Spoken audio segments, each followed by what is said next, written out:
दादी माँ आपकी कहानी एक डरावनी भूतनी वो सुपर हिट हो गई। बस किसी ने फॉलो नहीं किया और लाइक नहीं किया। कोई बात नहीं बेटा, आज की कहानी सुनेंगे तो फॉलो करें और लाइक जरूर करें, क्योंकि आज की कहानी जादुई शक्ति लेकर जन्म राजा की कहानी है। मानवीय गुणों और नैतिकता की महत्वपूर्णता को समझाने वाली कहानी का अद्वितीय मोरल है। यह कहानी एक ऐसे राजा के बारे में है जो जादुई शक्तियों के साथ जन्मा था। राजा की इस जादुई शक्ति का उपयोग उसने नैतिकता और धर्म के प्रति अनुशासन के लिए किया, न कि अपने व्यक्तिगत लाभ के लिए। यह कहानी लोगों को यह शिक्षा देती है कि शक्ति का उपयोग सिर्फ अच्छे कार्यों के लिए किया जाना चाहिए, न कि दुर्भावनापूर्ण और स्वार्थी उद्देश्यों के लिए। यह कहानी एक समय की है जब एक राजा एक संतान के साथ प्रदान हुआ जिसमें जादुई शक्तियां थीं। बचपन से ही राजा को अपनी शक्तियों के प्रति सावधानी और संज्ञान था। वह नैतिकता और धर्म के प्रति संकल्पबद्ध था और उसने हमेशा अपनी शक्तियों का उपयोग लोगों की सहायता में किया। वह सभी की रक्षा करने के लिए तैयार रहता था और अपनी जादुई शक्तियों का उपयोग केवल उन्हें समाज के हित में करने के लिए करता था। एक दिन राजा के राज्य में एक बड़ी समस्या आई। एक राक्षस ने राज्य को बहुत ही कष्ट में डाल दिया था। राजा ने जादूगरों और योगियों से मदद मांगी, लेकिन कोई भी समस्या का समाधान नहीं कर सका।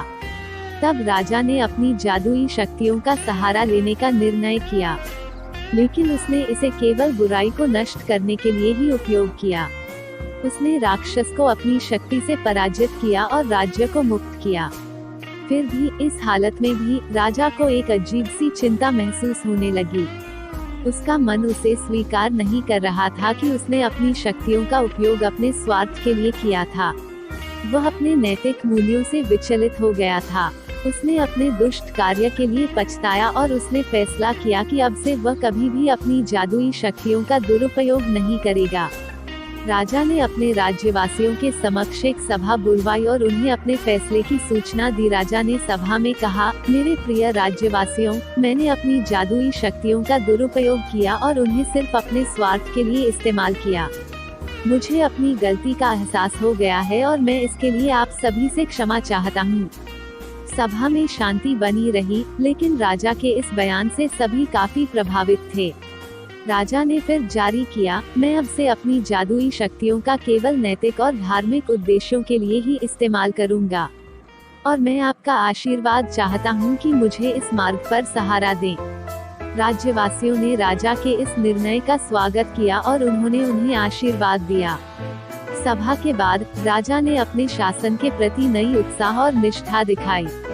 वह नैतिकता और धर्म के प्रति अपने संकल्प को बढ़ावा देने लगा और राज्य को सदा के लिए सुख और शांति में बनाए रखने का प्रयास करता रहा।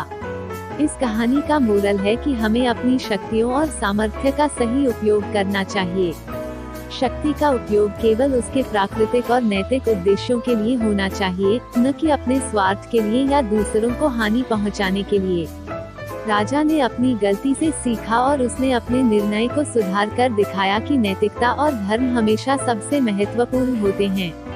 वाह वाह दादी माँ, आप तो कमाल हो। आपकी कहानी तो सुपर हिट है। तो सब फॉलो करेंगे। हाँ, कृपया फॉलो करें और हमें सपोर्ट करें। बाय बाय, फिर मिलेंगे अगली। बाय बाय मेरे दोस्तों।